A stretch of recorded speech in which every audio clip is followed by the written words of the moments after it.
Hi guys, it's Mikesh here from MindSet Photography. A few years ago I made a quick editing video on how I do my real estate photos.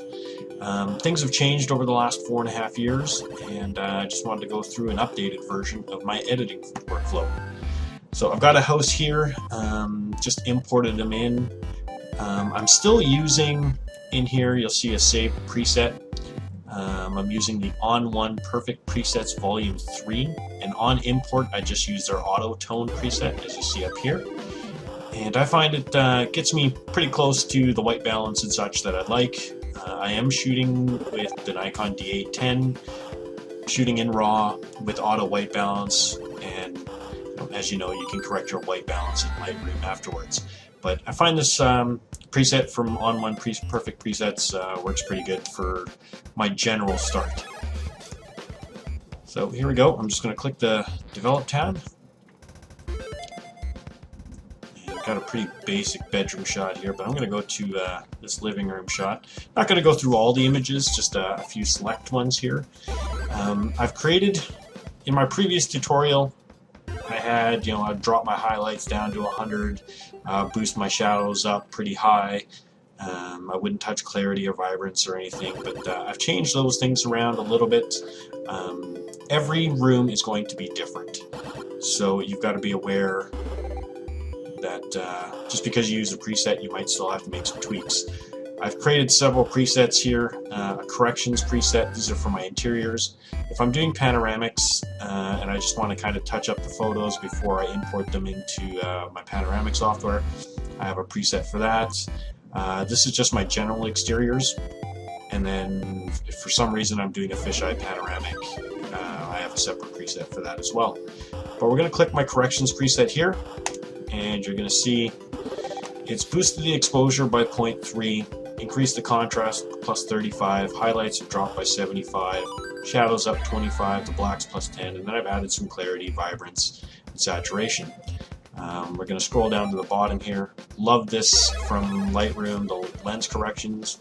I enable my lens profile corrections. Here you can see I was using the Nikon 2470 f2.8. And what I like about this, especially for real estate, if you turn this off, you can see I had a little tilt vertical shift up here in the top. When you click the auto, it brings you really close to having all your verticals straight. And as we know, in real estate, you want to make sure your image is level horizontally and vertically. So according to my histogram, this looks pretty good. I'm probably not going to change too much of this to this image. My preset has gotten me pretty close. I am shooting 4.5 years ago when I made my first video, I was only shooting with one flash. In this image, I was using two flashes, one behind the camera on a light stand, and then up in this far left corner here, there was a balcony. I placed another flash up there.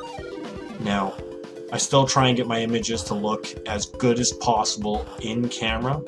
So when I'm on site shooting, I will spend a little extra time placing lights, taking a couple extra shots just to make sure I get, so I don't have to do as much editing.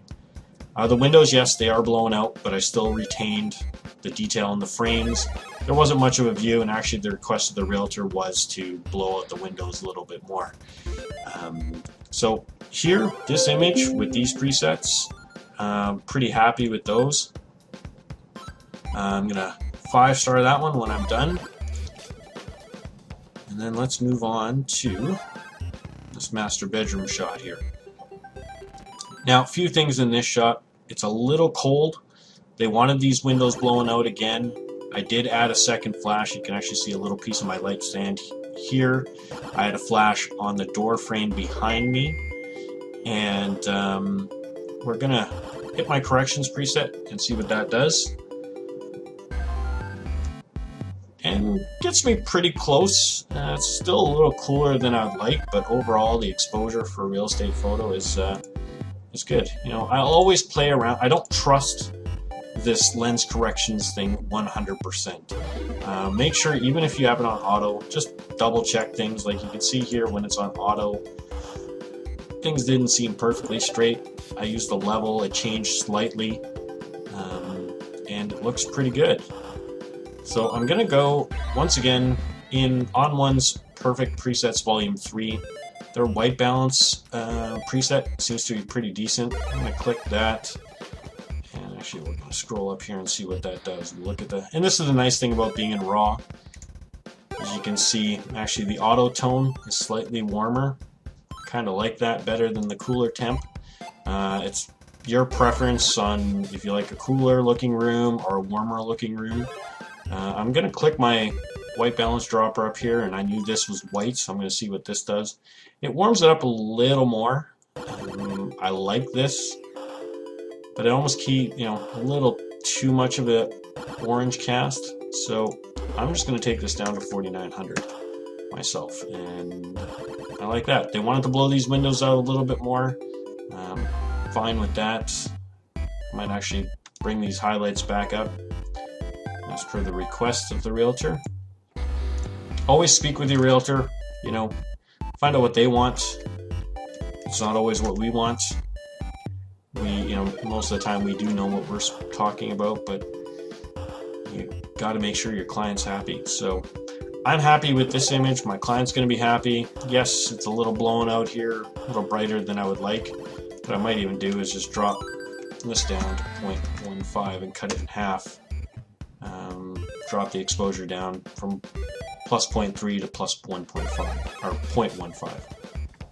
So I'm going to 5-star that one, and I'm going to take this kitchen. This kitchen was a little bit of a challenge. Darker cabinets. We had extreme sunlight coming in from the patio doors over here. Same thing. I'm going to go in, click my corrections, see how that gets me, and I actually like that. I've got some nice detail here underneath the cabinets. And this shot was taken, because it was so bright, I used quite a few flashes here. Actually, I used 3 flashes. So one behind the camera, one up here on the balcony again, get me a little light in here, and then one in the dining room. I didn't need a light to camera right here because there was so much light streaming in from those big windows. I noticed something here, my autocorrect lens corrections, this doesn't seem as good as it could be. And well, here's an example where the auto didn't get it quite right. The vertical did a way better job. Level is a little bit off. So once again, this image, it's a little warm, but that's the feel of the room when I got in there. And I like how this one looks. So I'm going to 5-star this. As you can see, over the last few years, my corrections preset has pretty much got all my images to where I don't have to do a lot of editing. And that also has to do with the amount of time I spend on site, getting the image to look as good as possible in camera. I'm still shooting this house. We have the first and second floor. I shot this in about 30 minutes with 3 flashes. And, realistically, this house I could have processed in about 15 minutes. And, that's what you want. You want to, for real estate, you're not doing for a magazine shoot. You're not shooting for an interior designer. You're not shooting for a stager or anything like that. You want to get in and out as quickly as possible, but at the same time, produce the best quality image you can in the time you have. So that image I'm happy with. I'm going to 5-star that one. And we're going to look at one, we're going to go look at one of my exterior shots. Actually, we'll look at this dining room, or this little eat-in kitchen area. Lots of streaming light in from here. I had a flash camera right. I had a flash behind my camera. And it's still a little dark. We got those super bright windows, which my client wanted. And I'm going to click my corrections tab, and I bet you that's just looking at the preview there. It's going to get me pretty close to what I want. I'm actually quite happy with that. So I'm going to actually play around with the shadows here a little bit. Maybe boost those shadows just a tad. I'm going to bring these highlights all the way down. Don't be afraid to pull your highlights down, as long as you don't get any weird fringing or anything like that. And my contrast, a decent contrast. You don't want to go too contrasty, It looks kind of goofy.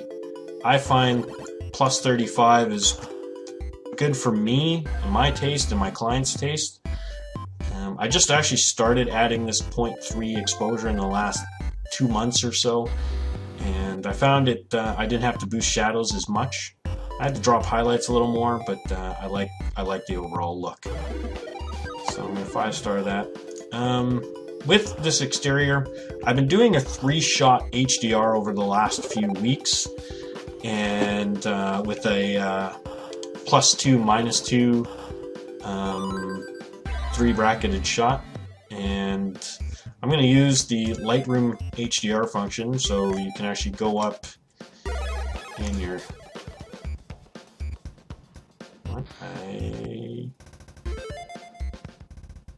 you got your photo merge, sorry. So you go to photo, photo merge, HDR, or you can just press Control H. So we're going to do that. I have the auto line on and auto tone. Lightroom does a decent job with their merge, and that's going to take a few seconds to load here. And there it is. So it's a little bright, but it seems a little flat, so I'm going to pop some contrast in here. That's a little better. Don't forget to enable your lens profile and do your auto corrections. And to check, you can always go to manual and it'll pull up a grid, and those verticals and horizontals look pretty decent for the shot I want. It's a tad bright on the highlights, but this is where the auto tone happens in the HDR. So you can drop your shadows down a touch, adds a little bit more contrast back, and I'm actually going to drop this to 0.9 just so that those highlights aren't clipping. I got a little sensor dust, so I'm going to quickly clone that out. One thing I don't like is the Lightroom healing brush. I use air quotations on that. If you're doing a quick clone out like I just did, it works really well, but if you're trying to edit out something a little bit more extreme, I would recommend taking it into Photoshop and using the content aware or the stamp tool and being a little bit more, little fine tuning with it. So I'm happy with this shot. I find the like I said, for the exteriors, doing the HDR, get a little bit more leeway, but there's also times where I just take the single exposure and I bump that up and make the image the way I want. I'll show you that with my exteriors preset. My exteriors preset takes it, let me just close this. I bump up 0.6 on the exposure. I bring the contrast up to 45. Highlights only down 50. Once again, it all depends on your exposure. I had a beautiful sunlit front exposure here. If you got a backlit image, you might be bumping this exposure up more. You might be adding more shadows. You know, I don't do much with the blacks. I don't add any vibrance because I find sometimes you get a radioactive kind of look. I will bump the saturation up a tad. Once again, I got that sensor dust. Clone that out quickly, and then as we scroll down here, my tone curve, sorry I forgot to mention this earlier, my tone curve is set to medium contrast, so it does give a little pop, but I always add a little bit more. And my lens corrections, once again, I'll look at them in different level. Actually looks a tad better. I'm gonna look at this. I actually like the level a little better. Not worried about this house over here. I'm obviously making sure that the house I'm shooting is as straight as possible. So I could use this one, or I could use my HDR shot. You know, not a whole lot of difference, but it's nice to have those different images so that you can do the HDR, or say you were off in your exposure on your main image, you take the 2-stop under and it seems to work better. So it's always nice to have some extra images for your shots. Hopefully this tutorial is a good update. It's not 30 minutes long like it was the last time.